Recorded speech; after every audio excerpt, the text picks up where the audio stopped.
오늘 말씀 요한복음 13장 12절에서 17절 말씀까지입니다. 제가 봉독합니다. 그들의 발을 씻으신 후에 옷을 입으시고 다시 앉아 그들에게 이르시되 내가 너희에게 행한 것을 너희가 아느냐? 너희가 나를 선생이라 또는 주라 하니 너희 말이 옳도다. 내가 그러하다. 내가 주와 또는 선생이 되어 너희 발을 씻었으니 너희도 서로 발을 씻어주는 것이 옳으니라. 내가 너희에게 행한 것 같이 너희도 행하게 하려 하여 본을 보였노라.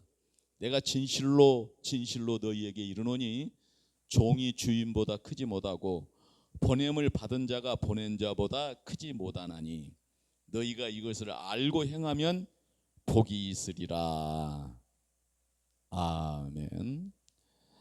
예수님께서 제자들에게 발을 씻어 주셨어요. 발을 씻는 것은 당시 그 풍습으로 보면은 종이 하는 일입니다. 노예가 하는 일입니다. 그런데 주가 되시는, 선생이 되시는 예수님께서 제자들의 발을 씻어 주셨어요. 왜 이렇게 하셨느냐 하면은 본을 보이기 위해서. 너희 제자들 너희들도 서로 발을 씻어줘라 하는 그 말씀을 이렇게 본으로 보이시고 또 말씀으로 이렇게 가르쳐 주신 거예요. 그래서 크고자 하는 자는 섬기는 자가 되어야 될 것이고 큰 자는 작은 자를 섬겨야 될 것이라고 하는, 이게 메시아 왕국의 그 룰입니다. 그래서 우리는 예수 그리스도를 믿는 오늘 우리는 이 말씀을 잊으면 안 돼요. 그래서 제가 제목을 예수님의 본을 따라라는 그 주제로 오늘 말씀을 드리려고 합니다. 예수님의 본을 따라. 개혁주의 관점에서 사랑, 용서, 겸손, 섬김, 희생, 부활은 모두 성경 중심적이며 하나님의 언약과 구속 역사 속에서 드러나는 핵심 신앙 가치입니다. 이들은 단순한 도덕적 덕목이 아니라 그리스도 안에서 성령의 역사로 실현되는 삶의 예배로 이해됩니다. 먼저는 사랑입니다. 사랑의 사전적인 의미는 아끼고 귀중히 여기고 위하고 즐거워하는 것, 이렇게 정의할 수 있겠습니다. 이 사랑이라는 말을 이게 사전적인 그 의미들을 가지고 정의하기가 상당히 어렵더라고요. 정의입니다. 개혁주의 사랑은 감정이 아닌 하나님의 언약적 성품으로 보는 거예요. 언약적 성품이에요. 사랑은. 성경의 근거는 요한일서 4장 8절에 하나님은 사랑이시니라 라고 말씀하셨어요. 특히 특징은 헬라어로는 아가페 사랑이죠. 아가페 사랑. 조건 없는 헌신과 희생이 중심이 되는 그 헬라어적인 측면에는 그래요. 그러나 또 히브리어적인 그 헤세드 사랑은 언약적 신실함, 관계적 책임 이거예요. 언약적 신실함, 관계적 책임. 이 헤세드 사랑 때문에 예수님이 우리가 짊어져야 될 그 죄의 짐을 친히 오셔서 이 언약적 신실함을 이루시고 관계적 책임이기 때문에요. 하나님의 백성이기 때문에, 하나님의 자녀이기 때문에, 장차 그리스도의 신부이기 때문에 이 관계적 책임 때문에 십자가 사랑이 성취된 거예요. 그래서 이 아가페라고 하는 말만 가지고는 다 설명할 수 없는 하나님의 사랑. 실천입니다. 하나님 사랑, 이웃 사랑은 율법 전체의 요약이다. 율법과 선지자의 대강령이라고 예수님이 말씀하셨죠. 용서입니다. 두 번째로는 용서. 정의합니다. 인간적 관용이 아니라 그리스도의 십자가를 통한 은혜의 적용입니다. 성경적 근거입니다. 마태복음 18장 22절에 예수님께서 70번에 7번이라도 용서하라. 70번에 7번이라도 용서하라. 그런데 여기서 이제 우리 하나 맹점이 있어요. 자기 잘못을 뉘우치고 회개한 사람을 용서해야 될까요? 아니면은 자기 잘못을 뉘우치지도 않고 용서하지도 않는 사람을 용서해야 될까요? 그러죠? 그러면은 자기 잘못을 뉘우치고 용서를 구하는 사람이 아니면은 용서하지 않아야 될까요? 그런데 자기 잘못을 뉘우치지 않고 용서를 구하지도 않는 이들을 우리는 가서 설득해야 돼요. 우리는 그들에게 가서 자기 죄를 깨닫고 고백하게 되면, 자복하게 되면은 하나님이 그 모든 죄를 다 사해 주신다는 것을 우리는 가서 전해야 돼요. 우리가 이걸 알아야 됩니다. 개혁주의의 강조점은 용서는 회개와 화해를 통해 공동체를 세우는 은혜의 통로라 그랬습니다. 그래서 이제 이 교회 안에서는 최소한 예수님을 믿는다면은 나는 죄인입니다라고 고백한 사람들이 내 죄를 사해 주신 것을 믿습니다라는 이 고백한 사람들의 공동체예요. 이것을 잊지 마시기 바랍니다. 겸손입니다. 정의, 하나님 앞에서 인간의 전적 타락과 은혜의 의존을 인정하는 태도야. 이게 나는 죄로 말미암아서 나는 하나님을 의지하지 않고서는, 하나님을 따르지 않고서는, 하나님의 보호를 받지 않고서는 살 수 없다는 그런 그 하나님 앞에 겸손이에요. 그 겸손한 자를 하나님이 사랑하시거든요. 그들을 높여주시거든요. 그 높은 자는 뭐예요? 큰 자는 뭐예요? 작은 자를 섬기는 자가 되죠.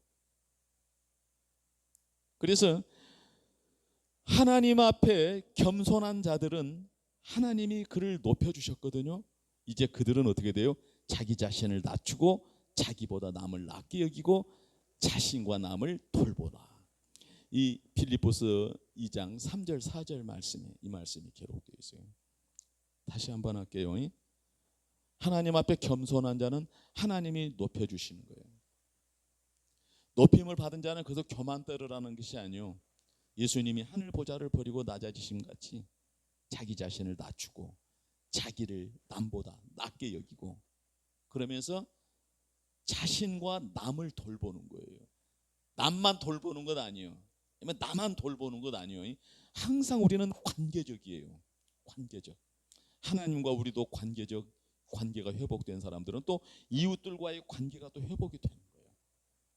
하나님을 사랑하는 자들은 또 이웃을 사랑하는 거예요. 할렐루야. 성경적 근거는 빌립보서 2장 6절 8절 말씀인데 예수님이 하늘 보좌를 비리고 낮아져서 죽기까지 복종하셨어요. 그를 하나님이 살리셨어요. 하늘에 있는 것이나 땅에 있는 것에 모든 것이 그 예수님 앞에 무릎을 꿇게 하셨어요. 자, 우리도 예수님을 닮아갑니다. 우리도 예수님처럼 자기 자신을 낮추고 죽기까지 복종하게 됩니다. 그러면은요, 하늘의 권세, 땅의 권세들 굴복합니다. 왜냐하면은 예수 이름이 내게 있기 때문에 그래요. 내 안에 예수님의 영이, 내 안에 예수님이 계시기 때문에 굴복하는 거예요.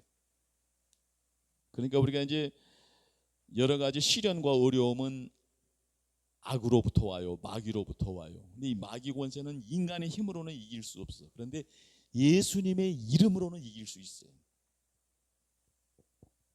예수님의 그 본을 보여주신 바대로 자기 자신을 낮추시기 바랍니다. 내 자신을 낮추고 죽기까지 복종하는 마음의 자세. 우리는 예수님과 같이 완전할 수 없어요. 그러나 그 이름을 믿는 거예요. 그 이름을 믿고 그 이름을 의지하는 거예요. 그래서 자기를 부인하고 자기 십자가를 지고 예수님을 따라가게 되면 우리 앞에도 하늘의 권세, 땅의 권세들이 굴복하게 되는 거예요. 악한 마귀도 악인들도 굴복하게 된다 이 말이에요. 개혁주의적 의미는 겸손은 오직 하나님께 영광을 돌리는 삶의 자세예요. 그것은 하나님께 영광을 돌리는 데까지만 우리가 생각하지 말고, 하나님께 영광을 돌리려면 우리가 어떻게 돼야 돼요? 나를 낮추고 남을 나보다 낮게 여길 때, 그렇게 자기 자신을 겸손하게 될 때 하나님이 나를 높이시고 하나님이 영광을 받으시는 거예요. 이 원리를 꼭 기억하시기 바랍니다. 다음은 섬김입니다. 정의. 하나님을 섬기는 것은 예배가 돼요. 이 우리말로는 예배이지만은 기타 그 원어들을 보면은 다 섬김이에요. 섬김이 예배예요. 예배와 섬김은 우리가 그 섬김을 예배로 번역했어요. 또 이웃을 섬기는 거예요. 이웃은 일상생활이죠. 이웃을 섬기는 거, 그것도 예배예요. 예배당에서 드리는 예배만 예배가 아니라 일상에서 드리는 예배가 예배예요. 그래서 예수님께서는 신령과 영과 진리로 예배드리라고 말씀하셨고, 바울 사도는 영적 예배를 드리라고 그랬잖아요. 그 말씀이 그 말씀이에요. 지금 이 말씀이에요. 하나님을 예배하고 이웃을 향한 그 예배의 실천, 하나님을 섬기고 이웃을 섬기는 것, 이게 한 그 예배란 말이에요. 이것이요. 권력이나 지위가 아닌 그리스도의 몸된 교회를 세우는 봉사예요. 할렐루야. 교회를 세운다는 것은 하나님의 나라가 세워지는 거예요. 교회가 확장된다는 것은 하나님 나라가 확장되는 거예요. 근거는 마가복음 10장 45절에 인자가 온 것은 섬김을 받으려 함이 아니라 섬기려 하고 그랬어요. 개혁주의적 의미는 성령의 도우심입니다. 교회와 세상 속에서 하나님 나라를 위한 실천이에요. 자, 이게 우리가 예배드리는 것만, 교회에서 예배드리는 것만 예배가 아니라 일상에서 이웃을 섬기는 것, 이 모든 것이 다 예배예요. 그걸 우리가 알아야 돼요. 다섯 번째로 희생입니다. 희생은 예수님이 우리를 구원하시기 위해 십자가에서 죽으셨죠. 그 죽으심의 그 희생, 율법의 의를, 율법이 요구하는 그 의를 완성하셨죠. 그래서 우리는 그 예수님의 그 의를 믿어요. 그 의를 믿을 수 있다는 말을 기독교 강요에서 칼빈이 말한 대로 한다면은, 완성된 그 의를 우리 것 삼아 주셨어요. 어떤 방법으로? 성령을 부어 주시는 방법으로. 성령이 우리 안에 오셔서 우리가 예수님을 믿게 되는 거예요. 성령이 오셔서 예수님을 믿게 된 사람들은 자기를 부인하고 자기 십자가를 지고 예수님을 따라가는 삶을 살아요. 그 희생의 삶을 살아요. 예수님은 요한복음 15장 13절에 친구를 위하여 목숨을 버리면 이보다 더 큰 사랑이 없나니 이것을 행하면 나의 친구다 그랬어요. 새 계명에 관해서 서로 사랑하라고 말씀하시면서 친구를 위하여 목숨을 버리면 이보다 더 큰 사랑이 없다. 그런데 이것을 행하면 나의 친구다라고 말씀하십니다. 우리는 친구를 위하여 우리 생명을 내어줄 수 있는 그런 힘과 권세가 우리 안에 와 있습니다. 그런데 이것은 개혁주의적 의미에서 보면 단순한 도덕적 행위가 아니라 그리스도의 구속적 사랑을 본받는 삶이에요. 이것은. 그래서 제가 사랑, 용서, 겸손, 섬김, 부활, 희생, 부활, 이것은 양보해주고 손해봐주는 데서부터 시작이 되는 거예요. 내 이익을 챙기기 위한 것이 아니라. 예배는 항상 그렇습니다. 예배란 것은 나를 위한 예배가, 이건 자기를 우상하는 거예요. 자기 우상 숭배하는 거예요.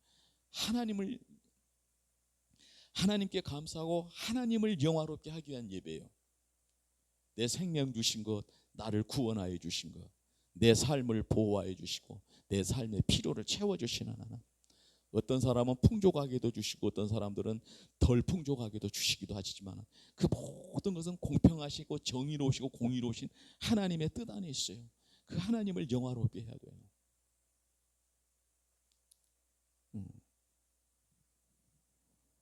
나를 위한 것이서 주기도문에서도 하늘에 계신 우리 아버지여 이름이 거룩히 여김을 받으시며 나라가 임하시오며 뜻이 하늘에서 이루어진 것 같이 땅에서도 이루어지이다 하는 이 대목은 뭐냐면 나 중심에서 벗어난 기도를 가르치신 거예요. 예수님이 나 중심에서 벗어나야 돼요. 하나님 중심으로. 예수님을 영접하는 것은 나 중심에서 하나님 중심으로 바꾸는 것이. 이런 개념들을 우리가 가지고 차근차근 우리가 한번 또 나아가 봅시다. 부활입니다. 정의, 예수 그리스도의 실제적 역사적 사건으로 구속사의 완성입니다. 성도의 신앙과 생활을 통해서 이것은 전파됩니다. 성경적 근거는 고린도전서 15장입니다. 부활은 믿음의 핵심이에요. 그래서 초대교회의 교회 공동체들을 세상 사람들은 뭐라고 말했냐면은 예수님이 부활했다고 전하는 사람들이다 이렇게 하는 거예요. 부활하신 예수님을 전하는 사람들이다. 실제가 그렇잖아요. 그죠? 개혁주의적 의미입니다. 부활은 성도의 영적 생명 회복과 최종 구원의 보증이 되는 거예요. 그 예수님의 부활은 우리의 생명과 우리가 그 회복되는 것과 최종 구원, 예수님이 재림하시는 날 완성된 천국에 들어가는 보증이 된다는 것이죠. 이는 현재 삶에서 성화와 소망을 갖게 된다. 이 성화가 중요해요. 소명, 중생, 회심 안에 믿음, 회개죠. 그리고 칭의, 양자, 성화, 견인, 영화. 이 개념들을 우리가 잘 알고 있어야 돼요. 성화의 중요성. 이 성화 그리스도를 닮아가는 사람들은 장차 그리스도와 함께 영원한 천국에 갈 것을 소망하는 사람들이에요. 성화와 소망을 가능케 한다. 그래서 거듭남, 새 성품, 새 사람, 새 것이 되었다. 이신칭이 믿음으로 의롭게 되었다. 부활의 복음을 믿는 사람, 부활의 복음을 전하는 사람이라고 할 수 있겠죠. 이건 지상명령이죠. 사복음서의 지상명령, 재림 때까지입니다. 이걸 또 다르게 설명하면 공의와 정의의 하나님이 공의와 정의의 메시아를 약속해 주셔. 그 메시아는 공의와 정의의 빛으로 오셨어요. 어두운 세상을 밝히셨어요.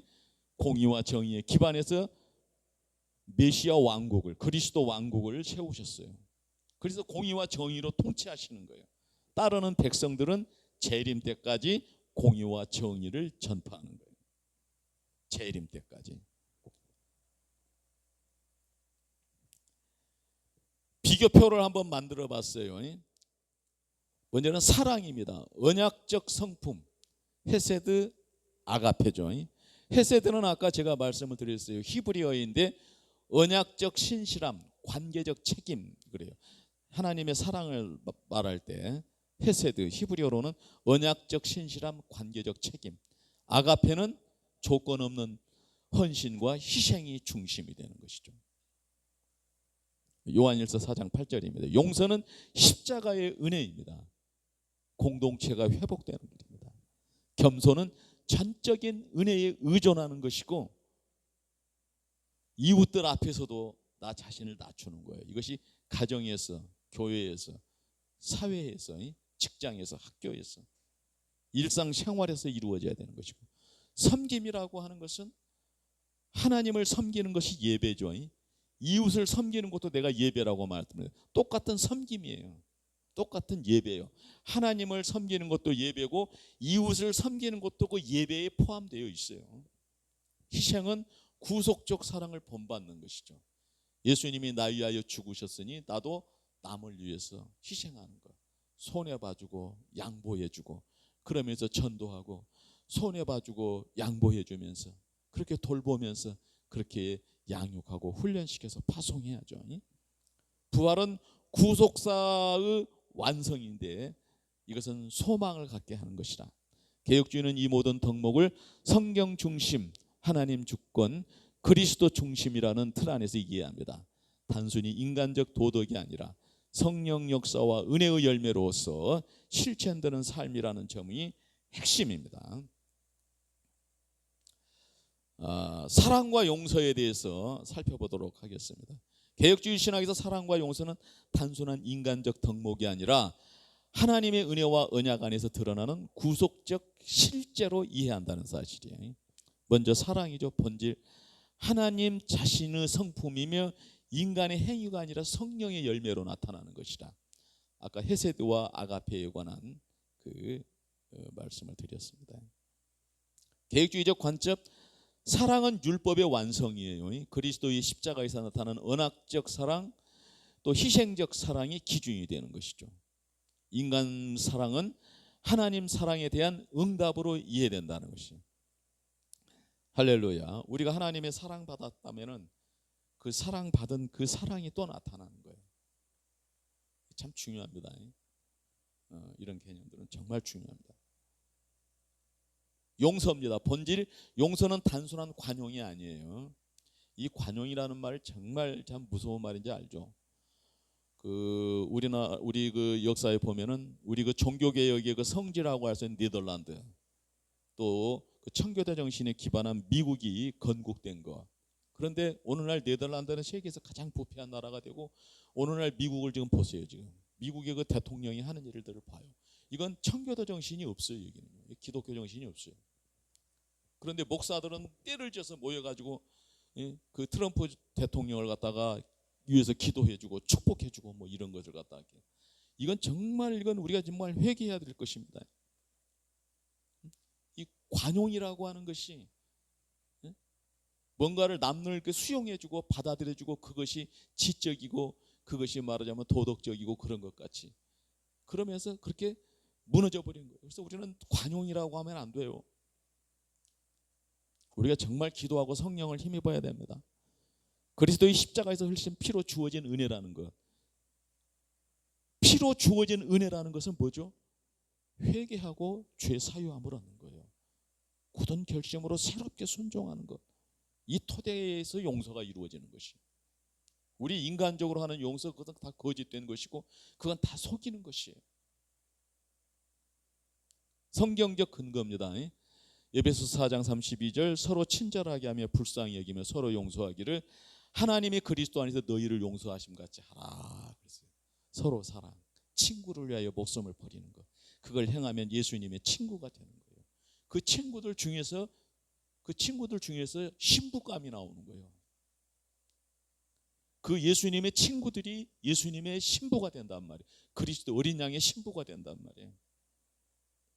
개혁주의적 강조점입니다. 용서는 회개와 믿음을 통해 적용되는 구속의 은혜입니다. 공동체 안에서 화해와 연합을 이루는 핵심입니다. 인간의 용서는 하나님의 선행적 용서에 근거한다.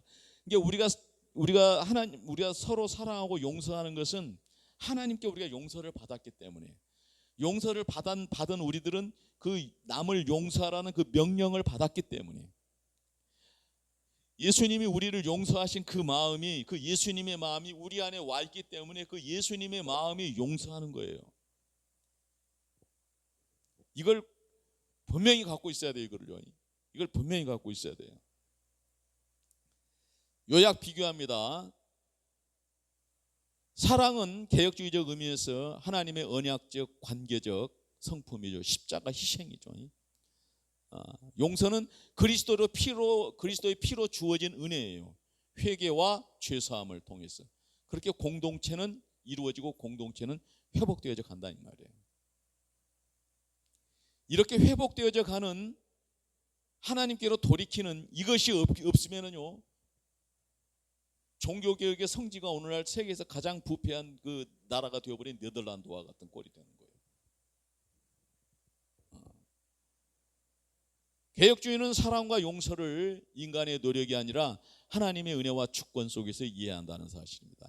즉 우리가 사랑하고 용서할 수 있는 것은 먼저 하나님께서 우리를 사랑하시고 용서하셨기 때문이라는 거예요.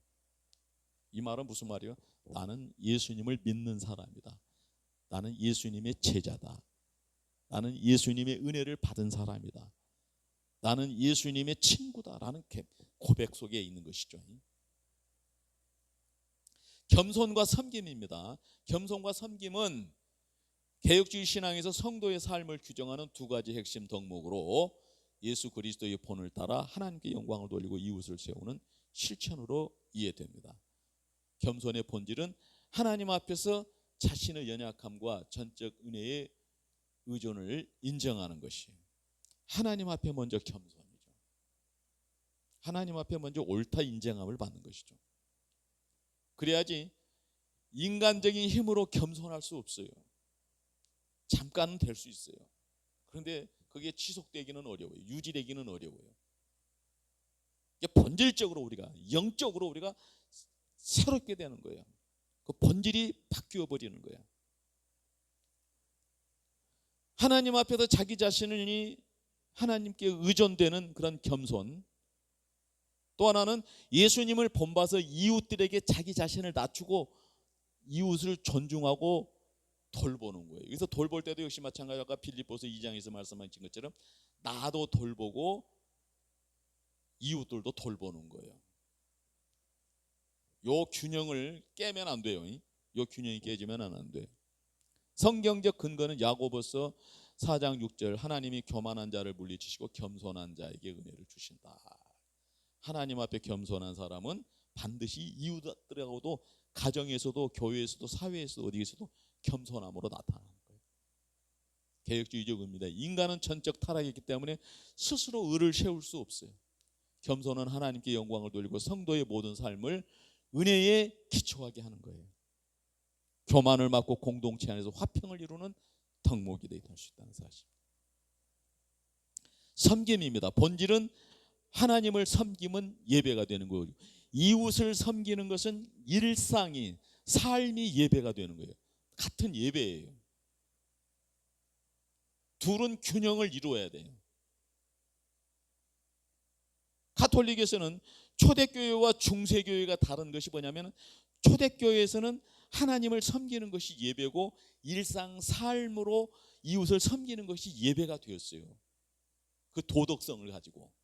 중세교회에 와서는 어떻게 됐냐면, 성당에 와서 미사에 참여하고 그 성전에 가서 뭘 바치는 것, 그것만 예배로 간주를 하는 거예요.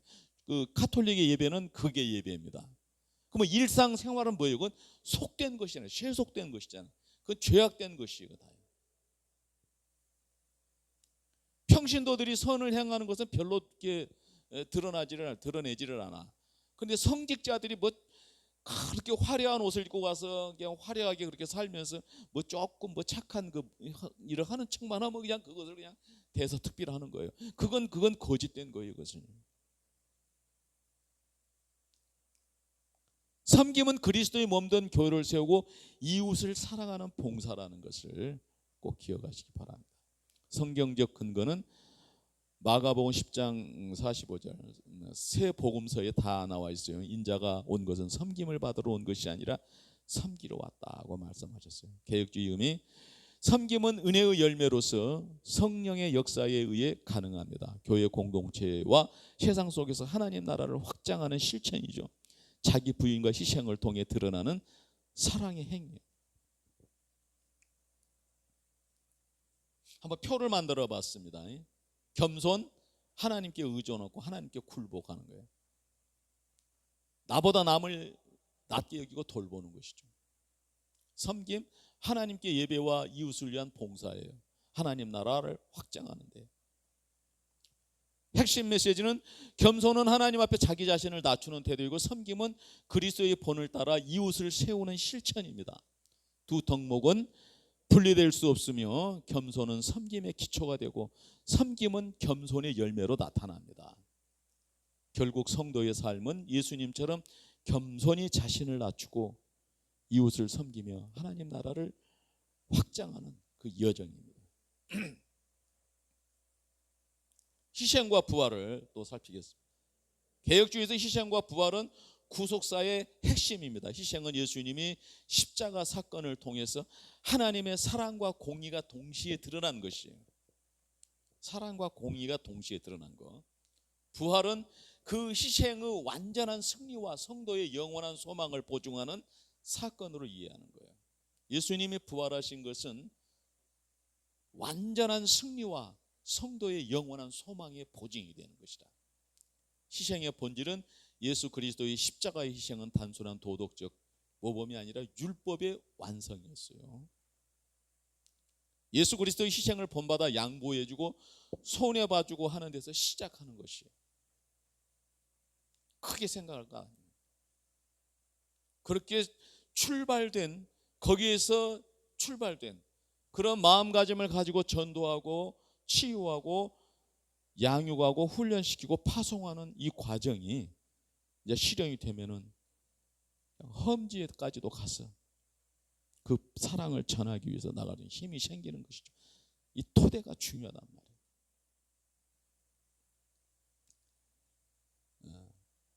희생은 성도의 삶에서 자기 부인과 십자가를 지는 실천으로 이어져요. 예수님을 믿는 사람들은 예수님을 따라가는 거예요. 예수님을 따라가는 것과 예수님을 믿는 것은 같은 거예요. 이는 은혜의 응답으로서 나타나는 삶의 열매이지 구원의 조건이 아니에요. 자, 보세요. 구원을 받기 위해서 우리가 예배드리고 구원을 받기 위해서 우리가 자신을 헌신하고 하는 것이 아니란 말이에요. 우리는 은혜로 다 받았어요. 예수님이 내 안에 오셨다니까요. 다 이루어졌어요. 근데 예수님이 내 안에 오셨는데 그 예수님의 뜻하시는 대로, 예수님의 그 인도하심대로 살아가는 사람들이 있는가 하면은 예수님을 모시고도 여전히 자기 뜻대로 살아가는 사람들이 있어요. 바울 사도와 같이 참 그 위대한 그 제자도 그걸 고백했잖아요. 자기 마음에 두 마음이 있단 말이에요. 그런데 예수님을 따르고자 하는 마음이 늘 이겨야 되는데 바울 자신의 고백이에요. 예수님을 거역하는 마음이 더 항상 이기고 있단 말이에요. 그래서 바울은 자신이 곤고한 자라고 말하는 거예요. 그래서 날마다 하나님 예수님을 그리스도를 의지하는 거예요. 그리스도 살려고 몸부림을 치는 거예요. 우리에게도 그 바울과 같은 믿음이 있기를 예수님의 이름으로, 바울과 같은 그 몸부림이 회복되기를 예수님의 이름으로 축원합니다. 할렐루야. 구원은 이루어졌어요. 은혜로 이루어졌어요. 이루어졌기 때문에 그 구원을 얻기 위해서 어떤 뭐 선행을 행하고 공덕을 쌓아가는 것이 아니란 말이에요. 중세 카톨릭은 이 선행 구원론, 물질을 돈을 바치고 공덕을 쌓아서 구원을 받는다, 복을 받는다는 이 개념을 가지고 부자가 되는 거예요. 부자가 되는 거예요. 유럽 땅의 63%를 다 교황청 땅으로 다 차지했어요. 지금 오늘날에도 기독교 TV에 나오는 유명한 해외 그 유명 목사들, 그 설교 나오시는 분들을 재산이 제일 적은 사람이 300억, 400억이에요. 그 사람들은 자기에게 많이 여과가 돼서 기독교 방송에 우리 한국 교회는 그런 것을 분별을 하려고 했으니까 그렇게 여과를 해서 나온 것이, 그들은 실제 삶 속에서 자기한테 와서 헌금하면은 자기가 축복해주면 성공하고 번영한다고 그렇게 다 하는 사람들이에요. 케네스 코플랜이라고 하는 이는 재산이 약 한 1조 원이 된대요. 1조 원. 자, 이걸 잘 알아야 돼요. 중세에서 복을 받는다, 구원받는다, 그러니까 교회에다 이렇게 헌금을 갖다 바치는 거예요. 또 언제 그런 줄 알아요? 가나안 땅에서 하나님 앞에 징계를 받고 망해져 갈 때 그러는 거예요. 성전 창고에 금은보화가 가득했고 임금의 왕의 내탕고에도 금은보화가 가득해. 복을 받기 위해서 막 그냥 갖다가 막 바치는 거야, 성전에. 또 이제 왕한테 바치는 것은 출세를 하기 위해서 재산을 바쳐야 관직을 얻으니까.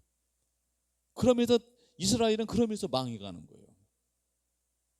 이스라엘이 가나안 땅에서 망해서 바벨론 포로가 되어가는 거, 이걸 우리가 간명하게 명료하게 봐야 돼요. 이걸 중세교회가 그렇게 타락한 것을 우리가 명료하게 봐야 되고, 아직도 회개하지 않고 있는 것을 명료하게 봐야 돼요.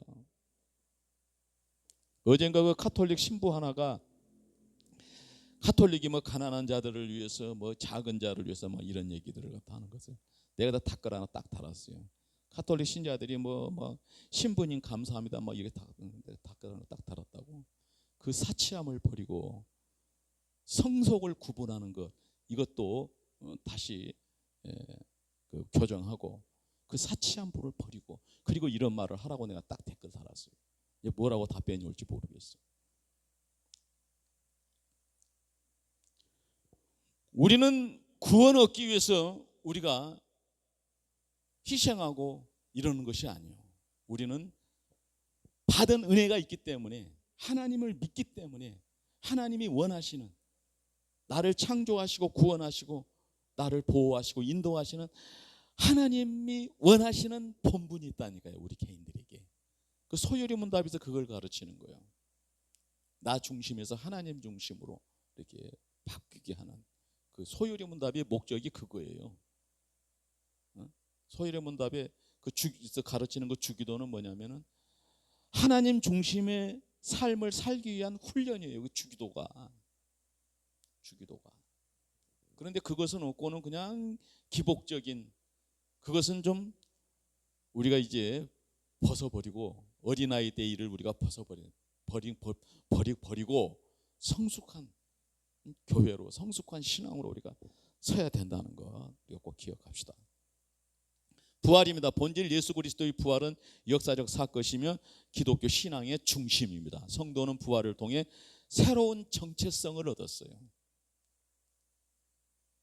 우리는 예수님의 부활을 통해서 새로운 정체성을 얻은 거예요. 영원한 소망을 가지고 살아가는 것이에요. 고린도전서 15장 17절, 그리스도께서 다시 살아나지 않으셨으면 너희 믿음도 헛되고 너희가 여전히 죄 가운데 있을 것이다. 개혁주의 강조점입니다. 부활은 구속사의 완성으로 성도의 최종 구원과 영생의 보증.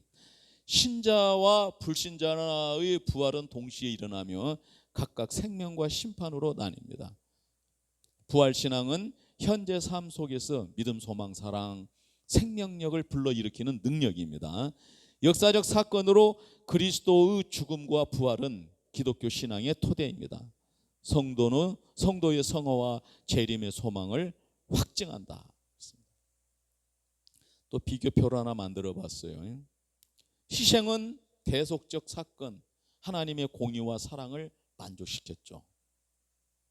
그래서 우리도 그 예수님을 자기 부인을 하고 자기 십자가를 지고 자기 희생을 하면서 따라가는 거예요. 부활이죠. 역사적 사건이죠. 구속사의 완성입니다. 성도의 소망을 보증한다는 사실이죠. 우리는 이 복음을 전해야죠. 희생은 그리스도의 십자가에서 드러난 하나님의 사랑과 공의입니다. 부활은 그 희생의 승리와 성도의 영원한 생명을 보증합니다. 두 사건은 분리될 수 없으며 희생은 부활을 가능케 하고 부활은 희생을 완성한다. 부활을 믿는 사람, 부활의 복음을 전하는 사람, 지상명령, 재림주를 대망. 그래서 성도의 희생과 부활에 대해서 제가 이렇게 이제 간략하게 다시 한번 요약을 해봤습니다. 이건 캡처해서 한번 보시기 바랍니다. 이거 한번 살펴보시기 바랍니다. 또 이렇게 내용들을 한번 캡처해서 한번 살펴보시기 바랍니다. 로마서 6장 17절 18절 말씀에 하나님께 감사하리로다.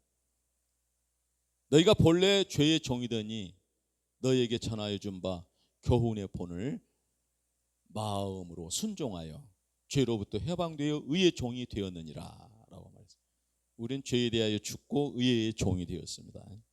베드로전서 2장 21절, 이를 위하여 너희가 부르심을 받았으니 너도 그리스도도 너희를 위하여 고난을 받으사 너희에게 본을 끼쳐 그 자취를 따라오게 하려 하셨느니라.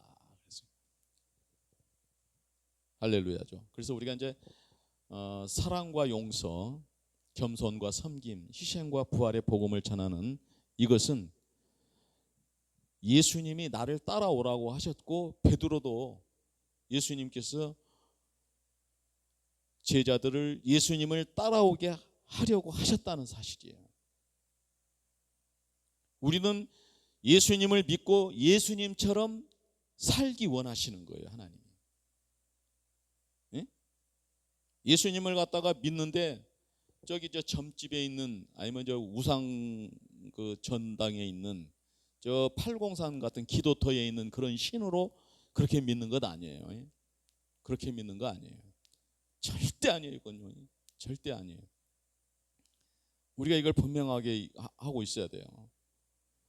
그래야만이 초대교회의 그 위대한 역사, 종교개혁의 그 위대한 역사를 이룰 수 있는 것이에요. 그런데 참 이상하죠. 초대교회의 역사가 로마가 기독교를 승인하고 나서 기독교 국가로 선포되기까지 80년이 걸려요. 80년. 네덜란드가 독립하기 위해서 80년 전쟁을 해요. 영국의 청교도 역사에 청교도 정신이 살아있는 그 영국 국가의 청교도 정신이 살아있었던 그 기간이 언제냐? 80년이에요. 점점 세속화되는 거예요. 오늘날 우리 종교개혁의 성지인 스위스 제네바나 그 영국의 그 청교도의 역사나 네덜란드의 그 개혁 교회나 미국의 그 청교도 정신으로 건국한 것을 흔적이나 찾아볼 수 있어요. 우리는 항상 하나님 앞에 서야 됩니다. 돌이켜서 예수님을 따라가야 됩니다. 2026년도의 부활절을 보내면서 부활 후 우리가 지금 오늘이 지금 세 번째 주일인데 정말 돌이켜서 예수님을 따라가는 그 역사를 이루시는 성령님의 인도하심 받기를 예수님의 이름으로 축복합니다. 결론의 말씀을 드립니다. 사랑, 용서, 겸손, 희생, 부활은 개혁주의 6가지 기둥으로서 모두 그리스도의 연합 안에서 하나로 연결됩니다. 사랑은 하나님의 본질이며 성도의 삶의 출발점이에요. 용서는 십자가 은혜의 적용으로 나 자신과 공동체를 세우는 힘이에요. 겸손은 전적으로 은혜에 의존하는 태도로 모든 영광을 하나님께 돌리는 것이죠. 섬김은 그리스도의 모범을 따라 하나님과 이웃을 향한 봉사로 나타나고, 희생은 자기 부인과 십자가를 지는 삶으로 은혜에 대한 감사의 응답이에요. 감사의 응답. 부활은 그 모든 삶의 열매가 헛되지 않음을 보증하는 최종의 연구입니다. 따라서 성도의 삶은 사랑으로 시작하여 용서로 이어지고 겸손과 섬김으로 드러나며 희생으로 완성되고 부활의 영광으로 결실을 맺는 여정입니다. 기도하겠습니다. 하나님 아버지, 우리 주님이 하늘 보좌를 버리고 오시고 가난한 자들의 친구, 병든 자들의 친구가 되어주시고 우리를 위하여 십자가에 죽으시고 부활하신 것은 헤세드 사랑이었습니다. 언약적 신실함과 관계적 책임으로 다 이루신 것입니다. 아가페적 사랑이었습니다. 조건 없는 헌신과 희생이었습니다. 하나님, 우리는 그 사랑을 받았습니다. 사랑과 용서의 그 본을 우리는 받았습니다. 겸손과 섬김의 본을 받았습니다. 희생과 부활의 본을 받았습니다. 우리가 그리스도 안에서 일치를 이루게 하여 주시기를 원하고 기도합니다. 그 생명, 그 은혜 안에서 그 성령님의 역사로 부흥의 역사가 이루어지기를 원합니다. 우리가 다시금 돌이켜 자기를 부인하고 십자가를 지고 예수님을 따르는 이 덕목을 우리가 마음속에 새기고 성령님 인도하심 받기를 원합니다. 시리에 빠지고 낭망한 사람들, 그 공허한 가슴 채워줄 수 없어서 그 허전해하는 그들에게 그들의 가슴을 채워줄 수 있는 그러한 실천이 오늘 우리에게서부터 시작될 수 있도록 역사해 주시기를 원합니다. 고통받고 신음하는 영혼들이 그 어둠 속에서 빛을 보게 하여 주시기를 원합니다. 우리 삶의 현장에서 하나님의 위로하심과 사랑하심이 나타나고 증거되게 하여 주시기를 원합니다. 그래서 주의 복음을 위해 헌신하는 종들이 기뻐하고 즐거워하는 찬송이 올려지기를 원합니다. 우리 주의 성령님 인도하여 주시옵소서. 믿고 감사하며 예수님 이름으로 기도드리옵나이다. 아멘.